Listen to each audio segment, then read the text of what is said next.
Okay, now it's time for our story. Now, last month I left you with the story of Noah, and at the end of the story, God put a rainbow in the sky to remind us that actually He will never completely destroy the world again. And there was a promise, which I'm just going to quickly read to you. It said, that's why, before the beginning of time, He had another plan, a better plan, a plan not to destroy the world, but to rescue it, a plan to one day send His own Son, the rescuer. Okay, so we're going to find out a little bit more today about that promise, a little bit the next step in God's rescue plan. And this story comes from the Bible, but this is in the Jesus Storybook Bible version. And this story is called Son of Laughter. So, years passed and things didn't get any better. People were still just as cruel and mean to one another. They still got sick and died. God's world was still full of tears. It was never meant to be like this. But God was getting ready to do something about it. He was going to make all the wrong things right, and He was going to do it through a family. Abraham, God said, how many stars are there? God was about to tell his friend a wonderful secret. Let me see, Abraham said, rolling up his sleeves. But have you ever tried counting the stars? Then you know how hard it is.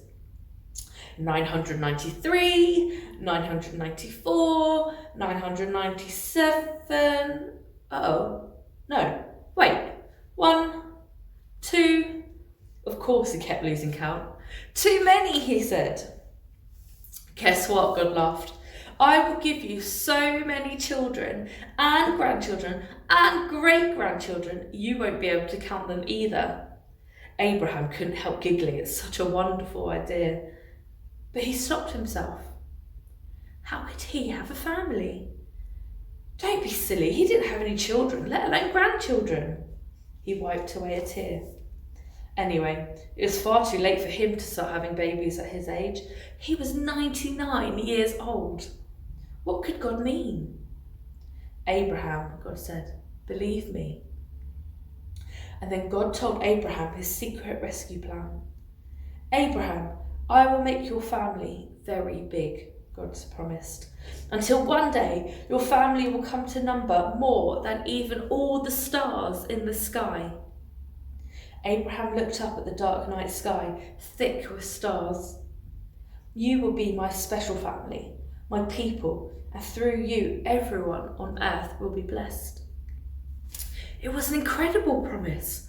God was going to rescue the world through Abraham's family.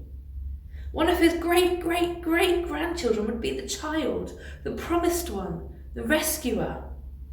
But it's too wonderful, Abraham said. How can it be true? Is anything too good to be true? God asked.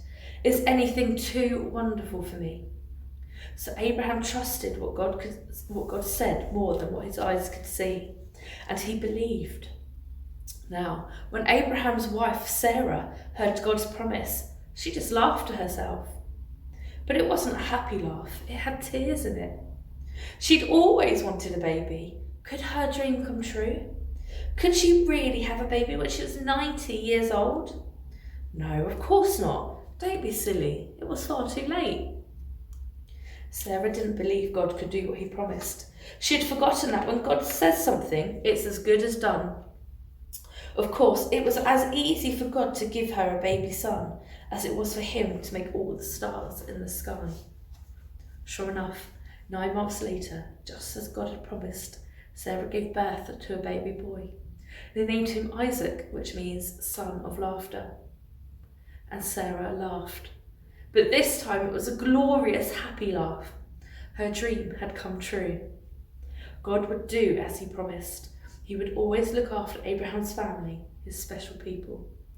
And one day, God would send another baby, a baby promised to a girl who didn't even have a husband. But this baby would bring laughter to the whole world. This baby would be everyone's dream come true.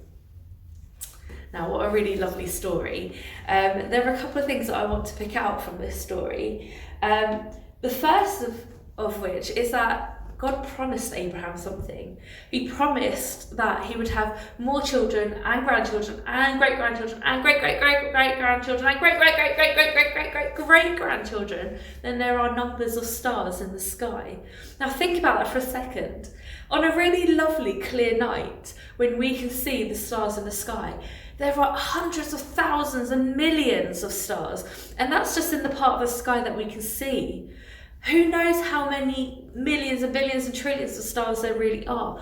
But God promised Abraham that he would have more children, grandchildren, etc. than there are stars in the sky. Now that's really exciting. And to prove that God kept his promise, Abraham was actually too old to have any children, and so was Sarah.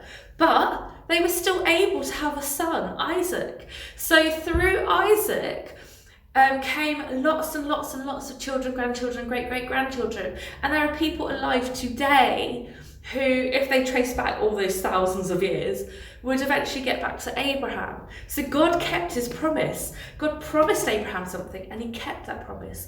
And God always keeps his promise.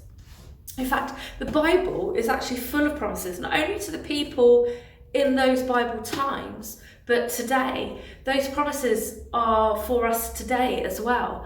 And I don't have time to go through all the different promises, but there are hundreds of promises in the Bible for us today. And I would encourage you to go and look up some of those promises. Just Google God's promises in the Bible for us today, or something along those lines, and you'll see how many promises God makes to us. And God keeps his promise. The rainbow at the end of the story of Noah, where God promised never to completely flood the world again. Has there been a global flood since then? There hasn't. God keeps his promises. So that's the first thing that I wanted to point out to you. It's really exciting. The second thing is that God has a plan. God had a plan right from the beginning to rescue the world. And he started to set those things in motion. And he was preparing everything for that rescue plan and the rescuer that he was going to send. Now, I wonder if you know who that rescuer is yet. I'm not going to tell you yet because I don't want to give away the exciting part of a story coming up in a couple of months' time. But there was a rescuer coming to save us from all the wrong things that we do, and to bring joy back into the world and to bring happiness back.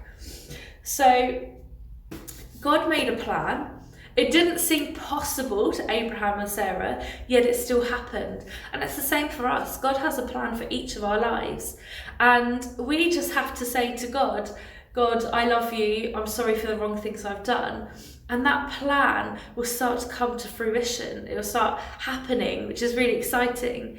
So it might not seem possible, the plan that God has for you, but it is always possible. God was able to help a 99-year-old man and a 90-year-old woman to have a baby, something they'd always wanted and never been able to have, and he made it possible. So like God has a plan for us.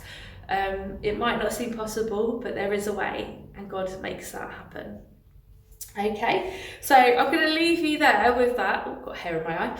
I'm going to leave you there with that story. I hope you enjoyed making the craft, and I hope you enjoyed the song.